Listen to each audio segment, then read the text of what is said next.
झारखंड वासियों, जैसा कि हम सभी जानते हैं कि अभी चुनाव चल रहा है। प्रथम चरण का चुनाव कल यानी 13 तारीख को होना है और द्वितीय चरण का चुनाव 20 तारीख को होना है और 23 तारीख को मतगणना होना है। प्रथम चरण का चुनाव की पूरी तैयारियां कर ली गई है। बस अब कुछ ही घंटे बाकी हैं जिसमें कि चुनाव की प्रक्रिया शुरू होनी है। मतदान कर्मी अपने अपने मतदान केंद्र के लिए रवाना हो चुके हैं या फिर पहुंच चुके हैं। बस सुबह तक का इंतज़ार है। सुबह होते ही मतदान की प्रक्रिया शुरू हो जाएगी। इसमें बहुत सारे बंधुओं के मन में एक सवाल है, क्योंकि बहुत सारे लोग, कई सारे हमारे बंधु हैं, कई सारे मतदाता ऐसे हैं जिनका नाम तो मतदाता सूची में है, परंतु उन्हें ईपी कार्ड यानी कि वोटर आईडी उनके पास में नहीं है। तो उनके मन में ये सवाल है कि वोटर आईडी उनके पास नहीं है तो वह अपना वोट डाल पाएंगे या नहीं डाल पाएंगे, यानी अपने पसंदीदा उम्मीदवार को वह अपना वोट दे पाएंगे या नहीं दे पाएंगे, यह उनके मन में एक सवाल है। तो इस सवालों को लेकर के चुनाव आयोग ने साफ कर दिया है कि कौन वोट डाल पाएंगे और कौन वोट नहीं डाल पाएंगे।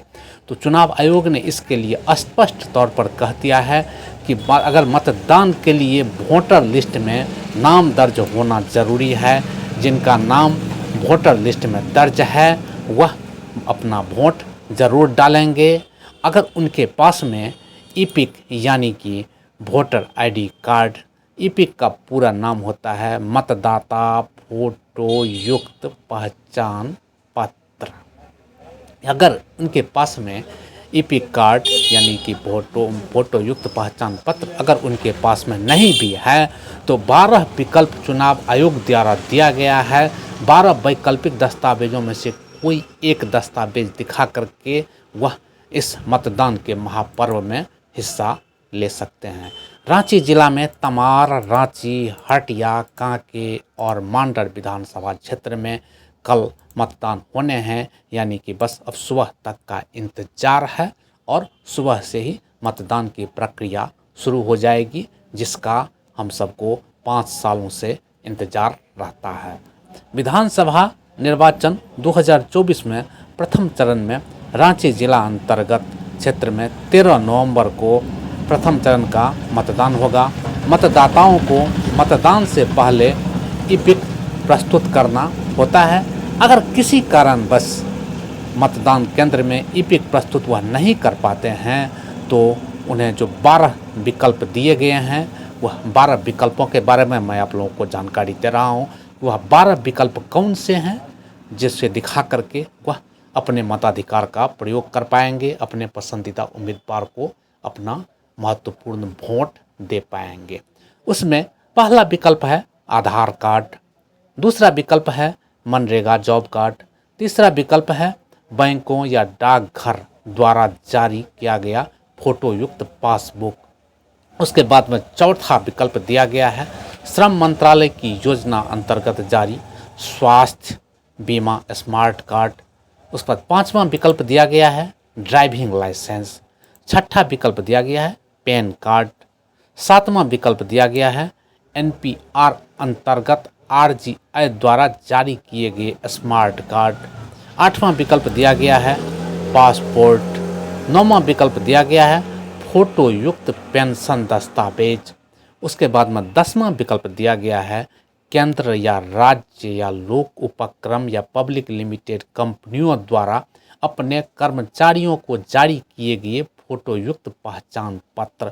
अगर वो भी नहीं है तो उसके बाद में 11वां विकल्प दिया गया है सांसदों, विधायकों या विधान परिषद के सदस्यों द्वारा जारी किए गए सरकारी पहचान पत्र। या अगर ये 11वां भी नहीं है तो 12वां दिया गया है यूनिक डिजेबिलिटी आईडी यानी कि यूडीआईडी कार्ड। सामाजिक न्याय एवं अधिकारिता मंत्रालय द्वारा जो विकलांगों को जो जारी किया जाता है यह कार्ड।